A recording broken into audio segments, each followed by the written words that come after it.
Okay, this is how we're going to do this. We're going to work backwards. Since we need to relitigate the 20th century and relitigate our entrance into the 21st century and relitigate, recalibrate our direction for the new millennium, we need to look at what is our condition now and work backwards to find out where we went wrong. Because obviously we have a lot of good stuff, but obviously there's a lot of things that are broken and things that are going in the wrong direction and things that are wrong. So let's take a look. And I want to take like a global perspective and just say like, okay, all right, so we have all the European ethno-states, corresponding to the race, language, and ethnicity, organically have developed over a millennium or more in Europe. And then we started the New World coming over here, mostly the Anglos, but a group of different ethnicities from the different ethno-states to form kind of a multicultural European ethno-state, but mostly led just by Anglos. And the Latins went north and south. The French Latins went up to Canada, and also they were in New Orleans and Louisiana, but and the Spanish Latins went to South America, in Latin America and Mexico. So that's their heritage. So we have the New World, and Canada is partly British Canada and partly French Canada. So they're split between. But North America is Anglo, what we call North America, and there's a host of other people in there too, but mostly it's just Anglo North America. And so we go through and we say from the beginning of them, from what we did, we sort of did an overview. We went real far back, and now we're going to go real far forward to then go back again and then go forward. We're going to kind of crisscross over it to get to that place where we understand what is going on. Okay, so we went all the way back to Europe and then forward to the New America.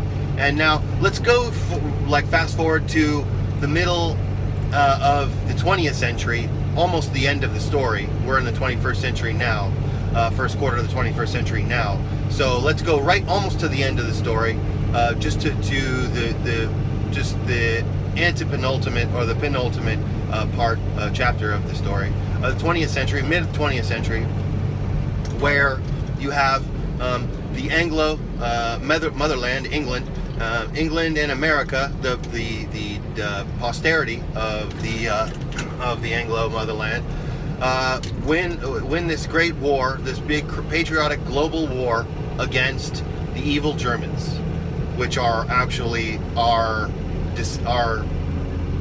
progenitors of England as well.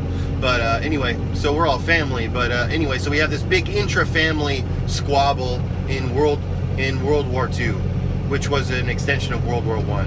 So without going into all the history of the intra-family squabble, let's just say the Anglos won, okay? Anglos won, so America and England, like, we are on the same team. We beat the evil Germans in World War II. So we should be dominant in the world, and we should have no problems. Nobody should be able to tell us what to do, since we're the victors, might is right, and all that hoopla. Well, okay, let's fast forward all the way to the very end of the story, which is present day, right now. We're not winning. We're actually losing. We're on a gradual trajectory, and we've actually had some really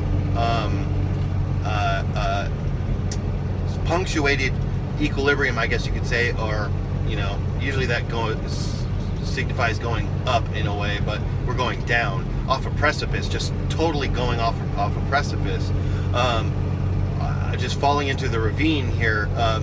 Our society, we're going down like in flames, even though we're a supposed hegemon of the world, won the big world war against the other supposedly bad power or whatever, and that doesn't even include against the Russians, who are supposedly the other bad power, which the USSR. So the USSR fell. So everybody's beaten, and it's just the United States and England, our ancestors, who are the victors in the world. But nevertheless, we are still getting taken down. Why? We're losing our culture, we're losing our society, we're crumbling from within, we're being taken down, we are being invaded from across our borders, from in Anglo-North America, we're being invaded by the descendants of the Spanish conquest, the Mexicans and the Latin Americans, Indio and Aztecs and all those mestizo Indio people. And in England, we're being invaded by Africa and by North Africa and in West Asia and everywhere else, and East Asia too. So we're being overrun over our borders. We can't control our borders, and we're being invaded by all the nations of the world, like just insects crawling all over us, and just just carrying away all our supplies, and just infesting our lands, and taking over, colonizing us like ants. So we have to ask ourselves, if war can't stop, if war doesn't conquer foreigners, obviously, if war can't keep foreigners out, then what can? How can we have a society with integrity that is homogenous, like the other 1,000 years plus of our existence in Europe and in the New World up until just the last 50 years? What is it that can let us have integrity and not be invaded by foreigners? Foreign countries foreign countries are invading us through the guise of immigration and refugees and all these other things, but it's infiltration, it's invasion. So if war can't stop it, then what can? So that's where we are. We need to relitigate our history, at least from the 20th century, to figure out what has caused us to be invaded and overrun by all these countries, by all these immigrants, these invaders, and why are we losing control of our country, even though we've supposedly, laid down the law to the most noteworthy opposition in the world, right? So where are we going wrong that we are not in control of our country? Obviously, if we cannot control the people coming into it, if we cannot control the people in it, then obviously we are not in control of our country. And if a war can't even cause us to be in control of our own country, then what can? Obviously it's our minds, right? Obviously our minds have been taken over, even though weapons of war have given us victory over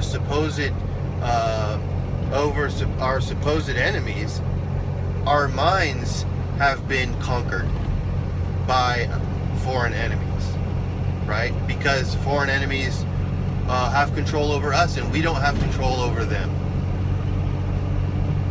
We don't have control over them coming over our border. We don't have control over the civil rights affirmative action that gives them precedent in terms of the business and government and academic environments, where they cleanse us out of our workplaces and our places of worship and our government positions and our academic institutions. And they're throwing up these fists and throwing up these revolutionary riots. They're throwing up all these kinds of accusations at us, and just throwing all these errors.